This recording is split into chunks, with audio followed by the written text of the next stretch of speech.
Nazirlər Kabineti əmək pensiyalarının təyin edilməsi, hesablanması, yenidən hesablanması, bir növdən başqa növə keçirilməsi və ödənilməsi qaydasına dəyişiklik edib.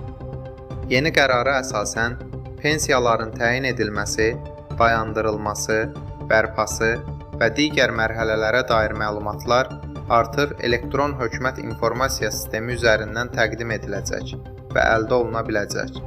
Qərarda göstərilən məlumatların elektron qaydada təqdim edilməsi isə kağız sənədlərlə təqdimata bərabər sayılacaq. Bəs bu dəyişiklik vətəndaşlar üçün nə kimi yeniliklər gətirəcək? Elektron hökumət sistemi üzərindən məlumatların təqdim edilməsi praktiki olaraq hansı üstünlüklər yaradacaq? Konkret.az xəbər verir ki, məsələ ilə bağlı iqtisadçı Xalid Kərimli News24.az açıqlamasında bildirib ki, bu dəyişiklik vətəndaşlar üçün mühüm rahatlıqlar yaradacaq və sistemin daha çevik, şəffaf işləməsinə şərait formalaşdıracaq. Artıq pensiya ilə bağlı qərarları almaq üçün vətəndaşın ayrıca quruma getməsinə ehtiyac qalmayacaq. Məlumatlar elektron hökumət üzərindən əlçatan olacaq.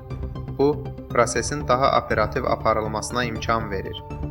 Qərarlarda əks olunan əsaslar artıq elektron hökumət vasitəsilə təsdiq olunacaq və adi qaydada sənədlə təqdim edilən məlumatlara bərabər tutulacaq. Söhbət məlumat mübadiləsində elektron hökumətin rolunun artmasından gedir.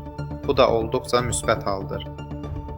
İqtisadçının sözlərinə görə, bu yanaşma pensiya qərarlarının verilməsində şəffaflığı artıracaq, insan amilindən asılılığı azaldacaq və vətəndaş üçün prosesi daha rahat edəcək.